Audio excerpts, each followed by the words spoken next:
This week, the Tesla Supercharger team did a mic drop event, completing the opening of their Lost Hills, quote, Oasis location with 164 stalls now fully open.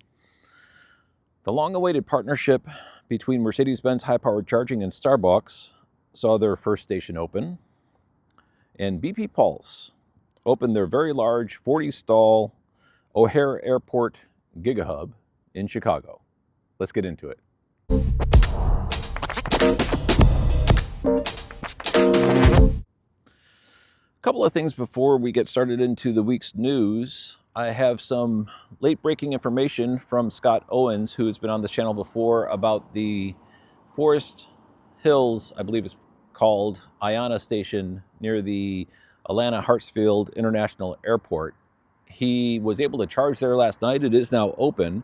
There's an attached lounge, but that is still in the process of being completed. But the actual charging station itself, the ability to charge an electric car, is open. He was able to see in his BMW app that Plug and Charge is active as well.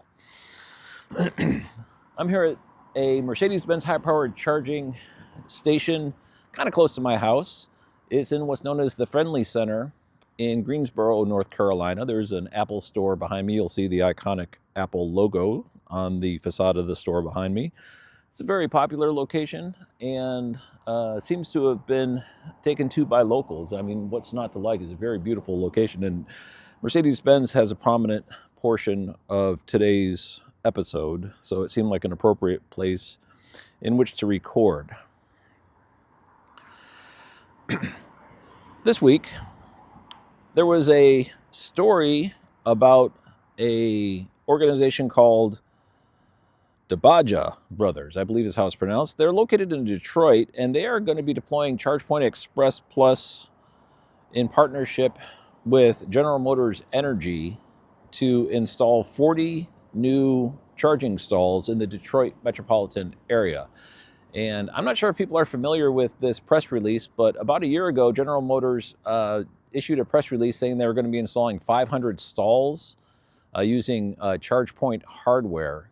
And there was a little bit of ambiguity about how that was working, but the way it works is ChargePoint has customers come to them, and in order to enhance the agreements that are occurring with the customers, General Motors Energy helps fund the installation or the purchasing of the ChargePoint hardware in order to get these stations built. So if people are coming and they're like, well, you know, I'd like to put in 2 stalls, GM is able to foot the bill for additional hardware, and I'm not exactly sure the intricacies of the contractual arrangement, but that is how this has been panning out. And there's been other CPOs that have been taking advantage of this, but now we're hearing of a new organization in Detroit signaling that they're going to be installing 40 ChargePoint Express Plus stalls throughout the greater Detroit metropolitan area in multiple different locations, not 40 stalls all in one location, but it's different locations. So this General Motors Energy and ChargePoint partnership is still in swing, and we're seeing more benefits from that now in Detroit.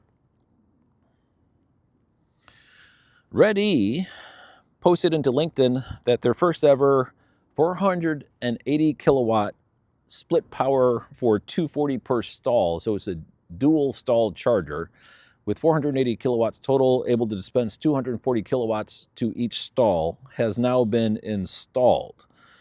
Red-E has really been doing an amazing amount of activity. They're taking this very seriously, this whole building of electric vehicle charging. And yeah, they're like Honey Badger. They don't care. They don't really know about the memo that everyone's been getting that electric vehicles are becoming passe, nor anyone else in this week's episode, which I'll get to in a second. And they're building for going for the swinging for the fence, I guess is a way of describing it. But yeah, so their new hardware is able to dispense 240 kilowatts per stall with a split power 480 kilowatt charger, which is pretty interesting to see. There's a lot of innovation going on right now in the electric vehicle charging space, and Red-E is definitely at the forefront of that. I'm I mentioned last week I was hoping to speak to Charge Smart EV about their explosive growth, and that conversation took place. Let's go to the co-founder of Charge Smart to hear about this exciting new CPO in the upper northeast area of the country. So I'm here with Sal Valley, correctly pronounced, sir? Yes. And welcome to Out of Spec Bits. Much appreciated for coming on. Very excited to have you because I'll tell you what, as someone who watches the DC fast charger industry in the United States, Charge Smart EV was kind of creeping up there, and it was a bit of a curiosity to me. We'll get into that in just a second, but could you give us a little bit of rundown on the background of your company and how it got started? Yeah, absolutely. First, thank you for having me on here. This is exciting. So appreciate you reaching out. And as far as the background of the company, so ChargeSmart EV, we founded the company about 4.5 years ago, coming up on 5 years in April. And my business partner, Christian Spenzero, and myself, we came from an LED lighting background where we were using state incentives to retrofit old incandescent lighting to LED. And we did this for about 7-8 years, and we were kind of thinking, what's next in the industry, what's next as far as incentives go. And the EV incentive program was available, but nobody was really going after it. So we decided to form Charge Smart EV and kind of knock on the doors of our old LED customers, kind of see if there was any wanting of this, kind of get a pulse on the market. And it started to kind of trickle up about 4.5 years ago, and it's kind of blown up ever since. So we went full time into Charge Smart EV. The LED lighting kind of pushed it to the back there, and EV's been incredible for us ever since.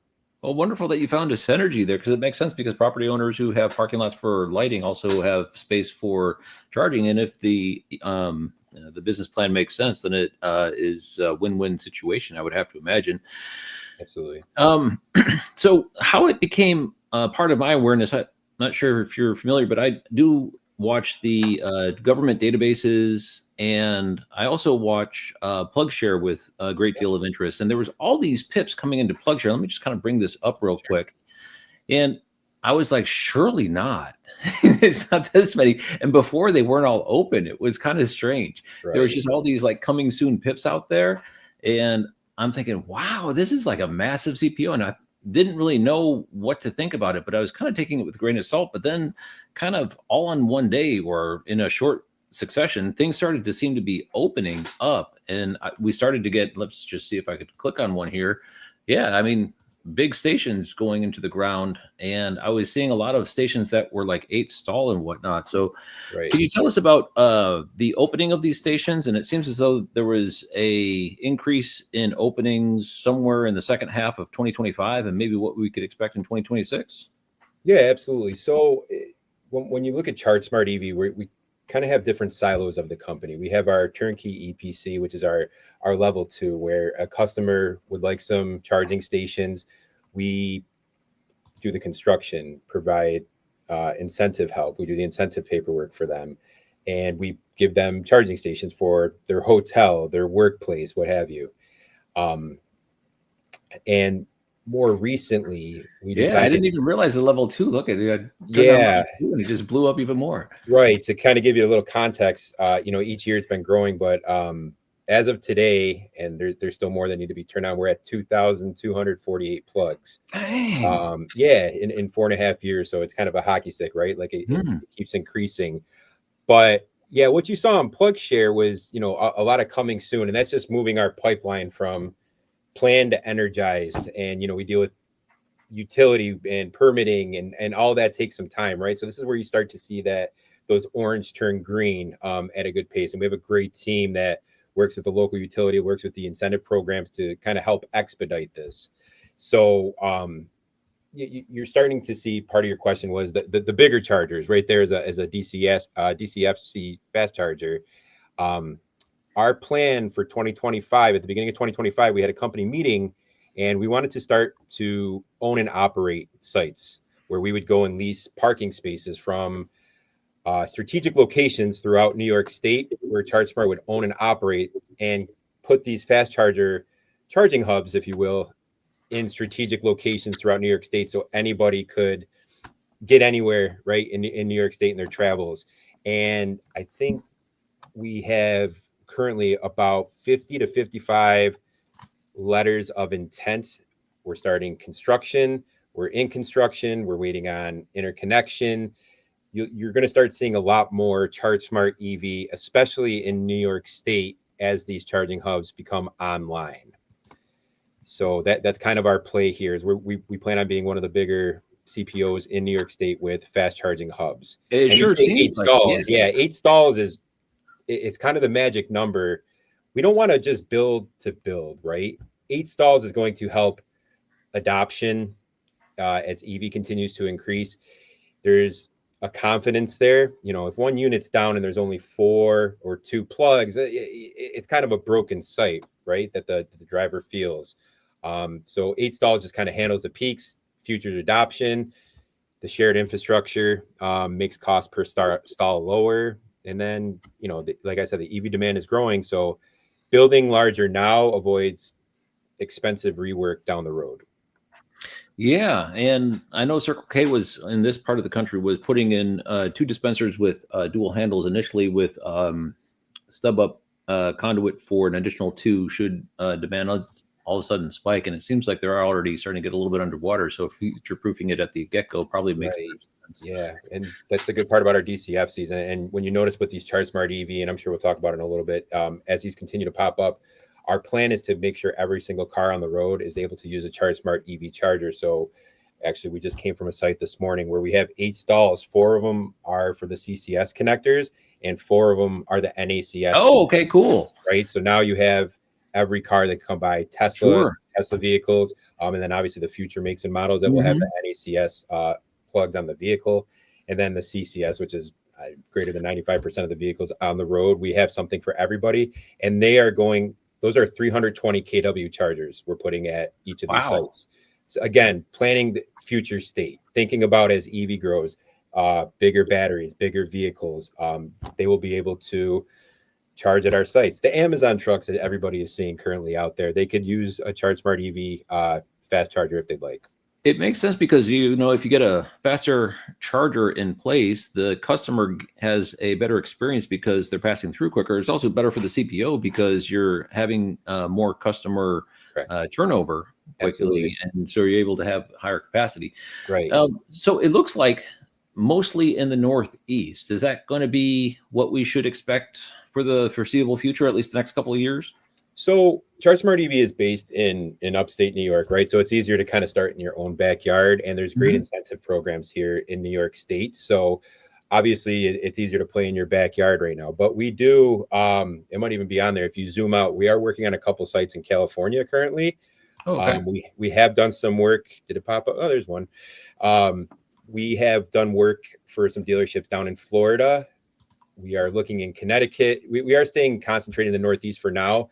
But the plan is to expand nationally, right? So we're constructing these sites in the Northeast, which helps drivers. You can go from Boston to Buffalo, and you could stop at ChargeSmart EV at one of our ChargeSmart nodes, you know, all the way through. So it makes travel in the Northeast easy. ChargeSmart will be everywhere instead of just kind of chickenpox everywhere. We want to kind of build that network. So if you're a ChargeSmart EV customer, you can feel confident that you can go from X to Y, and there's going to be a ChargeSmart EV charger. We're putting them in strategic locations as well. We're not building them. We've done a lot of underwriting where we are building them usually within a mile and a half off of a major corridor where you can get off, get back on. You can go to the bathroom. You can grab something to eat. You could do shopping in some of the plazas that we're putting these at. So there's something to do instead of just sitting in your car, which you could still do if you'd like, but we're making it so, you know, you can take a half hour, go do what you need to do, get back, and your car is charged, and you're on your way. And one thing that I noticed is that recently PlugShare added a filter icon for ChargeSmart EV. And as I mentioned, I also saw a whole bunch of ones come through on the alternative fuels data center database. So there's the whole clerical backend that is occurring as well. I'm assuming there is some kind of marketing team in the back end who's ensuring that the name of Charge Smart is getting out there? Because I understand from burgeoning CPOs that's often part of the struggle is just getting your brand out there and recognized.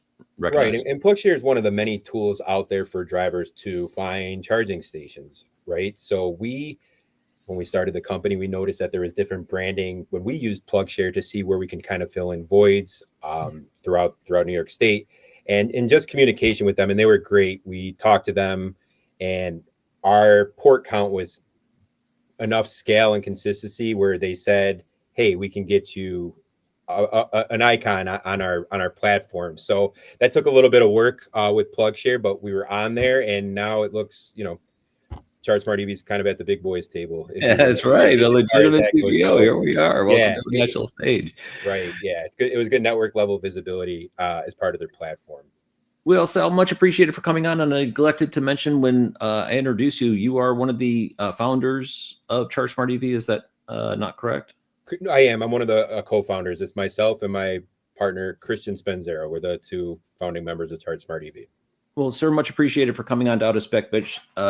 Congratulations on all the success to date, and best wishes for the future. It really looks like an incredible network that you guys have put together, and I look forward to charging at one of those stations someday soon. I've got lots of friends up in the Northeast, and I'm sure that they've already charged at your stations, considering the number of stations that are actually online already, and I'm sure it's going to become frequently more common. So, sir, much appreciated for your efforts, and congratulations on all the success so far. Walter, thank you for having us. It's always great to see new players entering the charging industry, and Charge Smart is doing so with such passion and vigor. What a story to be told there. I'm sure we're going to be seeing much good from them as time goes on, as the conversation brought to light. Next, the Lost Hills Oasis station, which initially opened with a portion of the stalls, I think it was exactly half, has now been said to be fully open. Now, I'm not in California, so I can't go there to confirm, but there's been multiple reports that it is now fully open. And Max Ziegler of Tesla Supercharger Leadership Note has posted into X indicating that to be the case, although they did so previously. And then I understand from PlugShare posts, it actually shut down while they did additional work. I guess there were some details that they had to iron out, and now it's said to be fully open. And there's a little bit of discrepancy whether or not there's 168 stalls or 164 stalls, but I think that's rather semantics. It's a big freaking station that's powered by a very large solar array and Tesla Megapacks. I mean, freaking incredible. Just amazing what Tesla is able to do there. The local power company gave them a long timeline for the delivery of power, and they said, no problem, we'll generate our own power with the sun and store it in Tesla Megapacks. And that's what they did. Really incredible. Would love to go see this station someday once if I ever get out to that California area. Just absolutely amazing. Next, Mercedes-Benz high-powered charging, of which I'm sitting in front of one of their stations, has a partnership with Starbucks. And they issued a press release indicating that they would be building along the Interstate 5 corridor from Washington to Southern California on a 1,400-mile stretch. And we didn't really see much from that after the press release until we got word of the first station that was under construction in the north state of California. YouTuber Eric Way, which runs the News Coolum YouTube channel, visited the station. Let's go to a conversation I had with Eric. Here once again with someone who should need no introduction, Eric Way from the News Coolum channel. Sir, how are you doing this afternoon? I'm doing well, Walter. How are you doing? Very well. It seems like you're right in the thick of it because once again, national headlines intersect with your neck of the woods. And I understand that you were able to visit the newly opened Red Bluff Mercedes-Benz high-powered charging / Starbucks station. Yep, that is correct. And so a couple of things I wanted to call out here. And let me just quickly bring up for context what we're referring to. Way back in July of 2024. So I think we've been waiting 16 months, something along those lines, from when they teased this infamous coffee cup with the pips on it, to when we're actually seeing the first station open. And we'll get into why this is likely going to be significant for people's everyday lives as time goes on. My personal opinion is they've done a terrific job of improving their network over time, iterating the actual user experience, as well as the site selection, partnering up with Starbucks in order to have kind of like a local experience. People who are really addicted to that mermaid juice generally spend, a good 20 minutes in order for the barista to turn out their cup of joe in the morning. And that's just about the right time for our Alpitronic to refuel an electric vehicle, I'd have to imagine. So lots of things coalescing here all at once. But if we could start off, sir, talking about your just initial impressions of the site and some of the takeaways that you had, and maybe we could drill down a little bit deeper, talking about the integration with ChargePoint and everything else, but just the site in general and where it is. And I do have as well a plug share image just to put into context where specifically this site opened. Yeah, and so it's along I-5 in Northern California, which is getting more coverage, but it's still fairly sparsely covered, especially by higher power charging, right? And then especially in this section, there's been a lot of movement up closer to the Oregon border, but there hasn't been a whole lot, I would say, south of Redding and north of Sacramento. And so this is in that sort of sweet spot there where, we were lacking some of these higher power charging options. And in fact, a Ford Lightning driver showed up when I was there, and he told me, I charged up at the Electrify America in Anderson. I didn't even realize this was here. And I showed up because I wanted to go get some burrito bandito. So he was completely surprised that this location was even in place. He had no idea it had been put there. So I think, like I've joked around, I think Mercedes might already have a new customer. So there are 3 exits off of Red Bluff off of I-5, and it is the northernmost exit, and it's also a very important exit in that there are a few of these California state routes that go, east and west on the state. So they go, up into the mountains on the eastern side, and then over to the coast on the western side. And this is located right off of the westbound California State Route 36. So that's kind of an important crossover point as well. So it's just off of the interstate, right there where another highway meets up. So it's really ideally placed for travelers, but not just long distance travelers going north and south, but also for regional travelers who are traveling within the North State. So just overall great location, great on the larger scale of things, great location on the map. And then they made some, improvements. Even I visited before it was powered on, got a heads up that it had been powered up, came by and visited, and I was expecting a good experience. This was the first time I'd ever used Mercedes-Benz high power charging before. And so I was expecting a good experience, but I was wowed even by what that ended up being. And there are a few reasons for it. And one of them is, in addition to the credit card payment reader, which all new public fast charging in California is required to provide, it also had the option for using an existing ChargePoint account. Now it also on the display mentions that plug and charge for supported vehicles, and I'm still not 100% certain all of the vehicles that Mercedes-Benz Mercedes for sure. Right. I think some of the new. I'm driving a 9-year-old Bolt EV, so clearly I don't have the plug-in charge capability. But it might even be for newer GM EVs as well. So they had all of the different functionality, but they said, oh, you can use your ChargePoint account. And I, just for the sheer novelty of it, I broke out my also 9-year-old ChargePoint RFID card and swiped it, and it worked right away, immediately. And then the other thing too is I've used Alpitronic hyperchargers before. I used the at the Giga Hub at the LAX Giga Hub from BP Pulse, and so I'm familiar with the HYC 400s, but it seems so small. It's hard for me to articulate this. It seems such a small, nuanced difference, but these ones have the oil-cooled cables. Well, oil-cooled cables are much lighter than the regular standard liquid-cooled cables.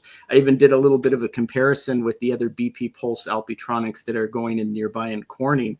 And these cables are just so much lighter. It has the Alpitronic metal armature swing over the top. So it also has really good reach, really good cable management and support. But then just on top of it, you're easily able to manage this 600 amp or 500 amp CCS1 cable with one hand. No issues.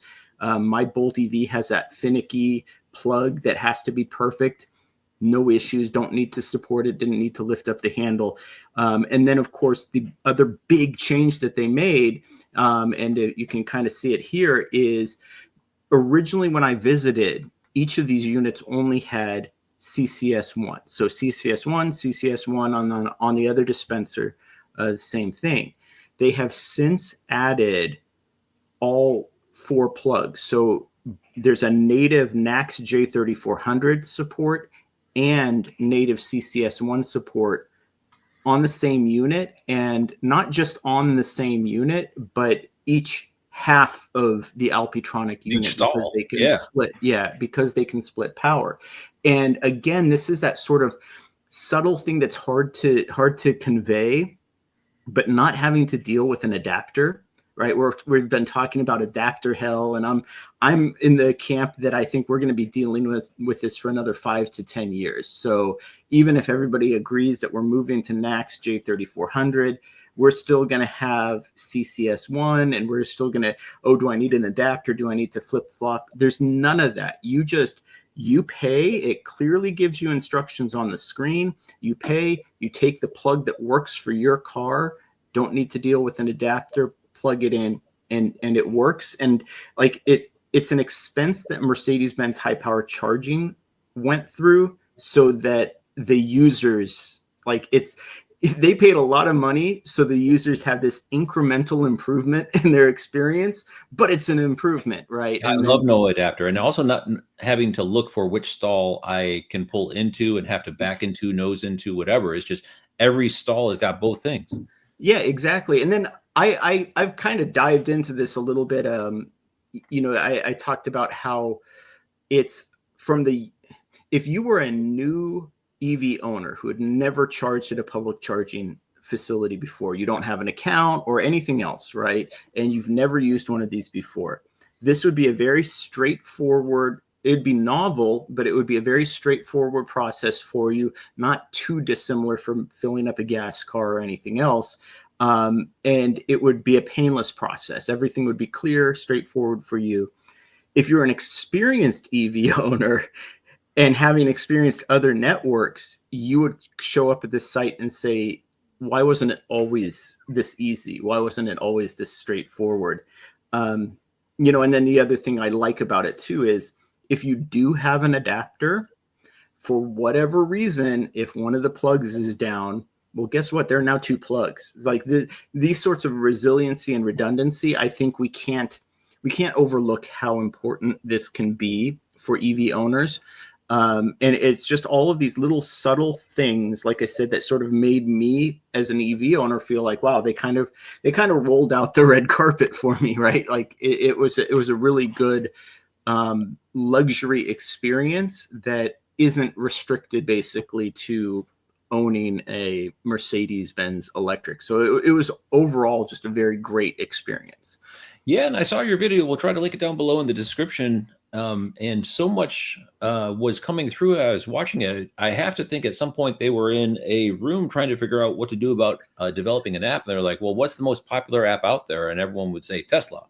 And they're like, all right, well, what's the second most popular app? And everyone would say ChargePoint. And so they're like, well, let's just use ChargePoint. Everyone's got the ChargePoint app. And so they made that frictionless, and they also took away the need for adapters. They heard about people talking about adapter hell, and they just wiped that clean off the palette with their stations and pull through, I understand. Is that not correct? Yeah, that was the other thing too, is they didn't put any parking blocks back in place. So, this is also a common thing, I feel like, in Northern California. A lot of parking facilities don't use those because they know people will drive bigger trucks. They know people will be towing trailers.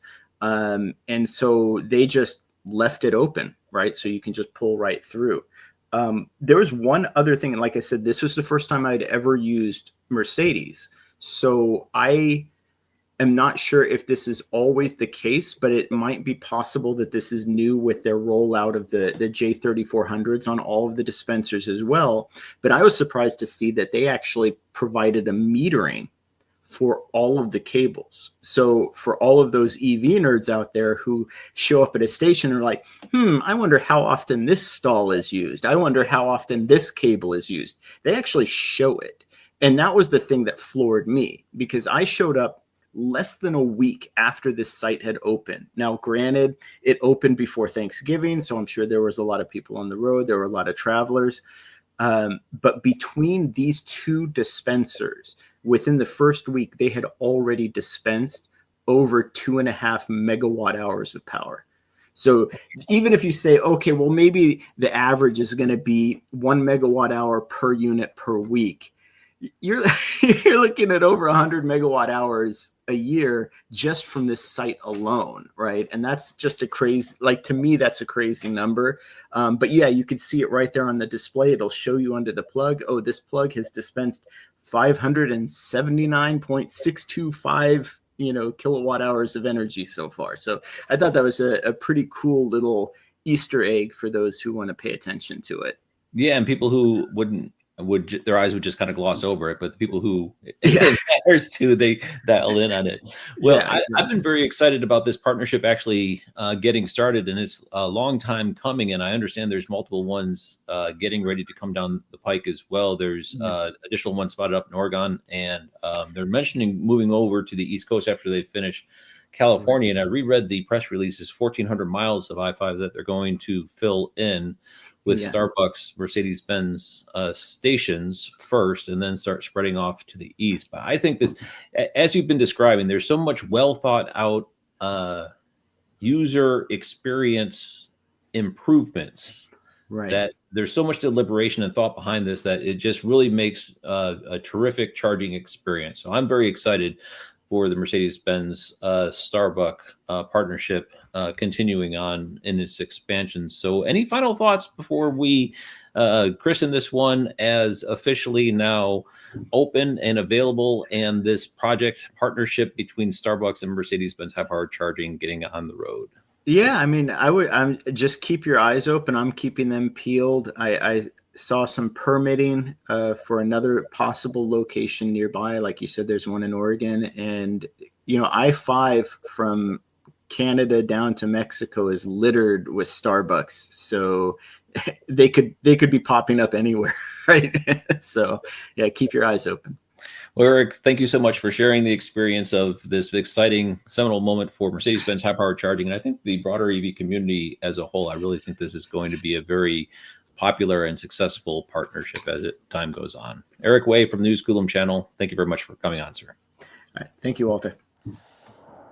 Thanks, Eric, for bringing your experience with the first ever Mercedes-Benz high-powered charging located at the Starbucks on I-5 to light, because my personal opinion is this is going to be a major partnership in the electric vehicle charging space in the months and years to come. Mercedes-Benz high-powered charging also issued a press release this past week indicating that they would have both NACS and CCS handles at all stations. This particular station, they do not. This was one of the first ones that they opened, and it is still just CCS handles, but I understand they're going to be retrofitting and adding NACS to all their stations. So each stall being able to support either CCS or NACS, negating the need for a adapter, and 4 cables per charger, 2 cables per stall. Additionally, they had a press release celebrating that they have now installed 500 stalls after their opening of their location in Birmingham, Alabama, which looks very similar to this. So, exploding onto the electric vehicle charging scene, Mercedes-Benz high-powered charging has now got 500 stalls under operation. That is pretty impressive considering they only started about 2 years ago, as I recall, is when they had their debut station in Sandy Springs, Georgia open. They've also updated their charging map on their website. The last one was kind of clunky. It didn't really work very well, and they've updated it. And in the process of updating the map, they also added a whole bunch of new coming soon pips. So there's tons of new stations coming from Mercedes-Benz high-powered charging. They've calibrated the user experience. They've got these partnerships, and the map that you can go to their website and see their coming soon locations and their open stations at has been updated as well. So they're definitely accelerating with their implementation plans. Again, no slowing down. It's going to be a recurring theme here, I gather, in the weeks and months to come. Additional press release this past week, Electrify America has said that they have installed 500 stalls also, but this time just at their Simon Mall partnership locations, indicating 500 plus hyperfast chargers at 105 stations, 27 states, 2 Canadian provinces, and another thing, what is this, 549 miles powered since they started launching Simon Mall property stations. I'm not quite sure where they get that math from. There's a little asterisk there, but it's kind of small for me to read. Regardless, additional partnership with electric vehicle charging CPO operator Electrify America, now accelerating as well. Simon Mall, Electrify America, 500 stalls. Next, BP Pulse opened a very large form factor 40 stall station in Chicago. Actually, it's in Des Plaines, which is kind of hard to describe. The city of Chicago's jurisdiction extends up to O'Hare Airport, and where the station is located is actually outside of the jurisdiction of Chicago in a town called Des Plaines, but is right next to the border to Chicago and going towards the O'Hare Airport.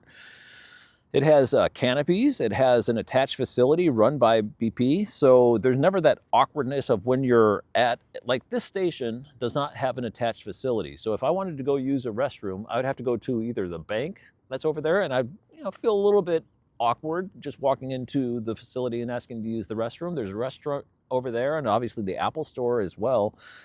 So maybe it's just me and I've got an overactive conscience or something, but that always makes me feel a little bit strange when the facility that is attached to the charging station is operated by the company that is running the charging station. That doesn't exist for me because now I'm a paying customer. So I kind of prefer that. And in this particular case, BP actually operates the facility on which the GigaHub is located. So that's nice. And as I said, they've got canopies. They've got hyperchargers. They're immediately off the interstate. And these GigaHubs are really designed for rideshare people. It's immediately adjacent to a very large Tesla supercharger station, which has over 50 stalls, as I recall.